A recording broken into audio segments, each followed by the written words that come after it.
I have some unpleasant news if you're drinking heavily and are a victim of that disease we call alcohol use disorder, that there's a good chance, up to 50% that is, that something unpleasant is about to happen in your life.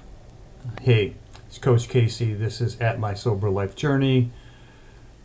But getting back to my earlier point, a University of Buffalo study showed over 9 years that in those relationships where one partner had a severe drinking problem, that marriage ended up in divorce. Now, you might be in that situation right now where there's a lot of stress going on in your life because you are drinking a lot. Now, you might be in recovery and you might be trying to salvage that marriage, but I want to give you some personal advice that I was in that situation where my drinking and my alcohol use disorder placed a lot of stress on a relationship and a marriage. Now, I always gave up drinking because I wanted to make the other person happy.